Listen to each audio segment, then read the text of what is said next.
With the latest news coming out of the wind industry today, coming from Net Zero Watch, I don't know whether to laugh or cry actually, but here is the news first.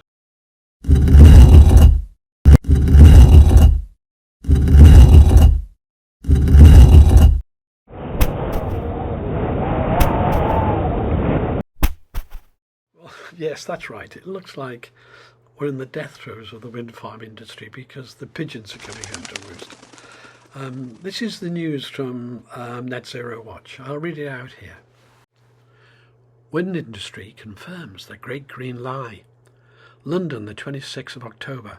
Campaign group Net Zero Watch says that the wind industry has effectively admitted that it has been deceiving the British public over the cut to the energy transition. Wow, big surprise in that. Ed Miliband will be disappointed. RWE Renewables have just told the government that it needs its subsidy, that's the strike price, to rise by 70% if any more wind farms are to be built. Electricity prices must rise by 70% to pay for more wind farms. Why I struggle to laugh or cry over this is I've been saying this for years, and so have many others been saying it. I mean, I've just seen a podcast from Tom Nelson with another engineer on, pointing out, for example, for Net Zero to work in the UK, we've got to recruit and train 50,000 electrical engineers. That's chartered electrical engineers, not electricians, the chartered people. Because basically you've got to dig up all the roads, you've got to dig up a lot of drives so that everyone can have a lot more power to swap over to electricity. It's totally... A child could do better than our government in this. Let me take you back to some examples of misleading reports that you've been subjected to. Simon Evans, on the 20th September 2019 at 5:09 p.m, wrote this article in Carbon Brief. Analysis. Record low price for UK offshore wind, cheaper than existing gas plants by 2023. Oh well, the end of 2023 is here. But let's see what they had to say for themselves in 2019. The UK is to get its first subsidy-free offshore, that's a laugh by the way, I'm sorry, subsidy-free offshore wind farm after government awarded contracts today for nearly 6 gigawatts of capacity at prices below those it expects on the open market. Wow, is this a big surprise then? Well, it wouldn't be surprising if it's meant to be cheaper, would it? The prices are so low that wind farms could generate electricity more cheaply than existing gas-fired stations as early as 2023. Carbon Brief analysis suggests that even last year renewables had not been expected to reach this tipping point until 2030. The truth is, you are being misled on every aspect of green energy, every single aspect. I can tell you that there aren't enough materials in the world to even electrify all the cars in the UK, let alone the rest of the world. It is so absurd when you start to look at the figures, the scope, what's needed.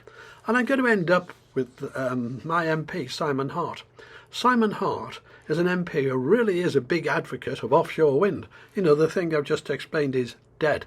See more onshore wind farms built across the United Kingdom?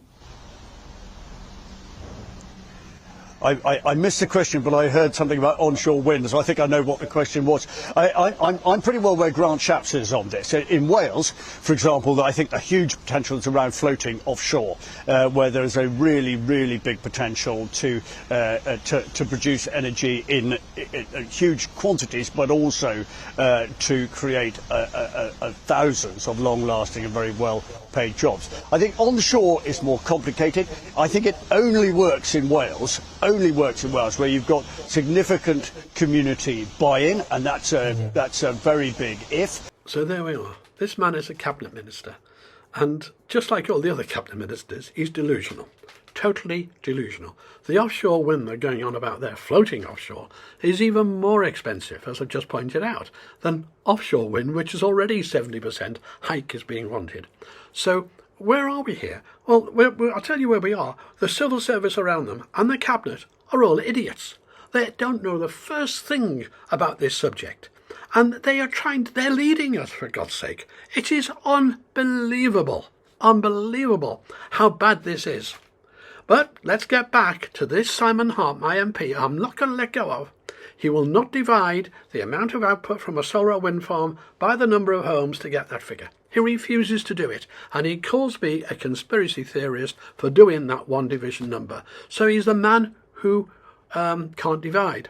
And I'm actually giving a talk in a European country soon to a parliament, inside their parliament building, and I've been invited to do that. And they're flying me out and everything to do it. Don't get paid anything, it's always free. But I'm in this talk, I'm ending up with the man who can't divide. And that part of my talk is also being published as a chapter in a book. So he's going into immortality as the man who can't divide. But just how frustrating is it that I can't rationalise with a cabinet minister? I can't say, look, just divide these two numbers, because once you've done that, check it with your own calculator. Once you've done that, you have to accept what I'm saying is true, which is very simple. Every single wind or solar farm, when they say the number of homes, is only supplying 20% and is relying on 80% of that home's energy to come from gas. That's where we are, ladies and gentlemen. Unbelievable. And with that, I'll finish this episode. Thank you for watching. The answer, my friend, is blowing in the wind. The answer is blowing in the wind. So here I am, on the latest stage of my GB Energy Tour, and I'm near Mansfield at the Lyndhurst Wind Farm.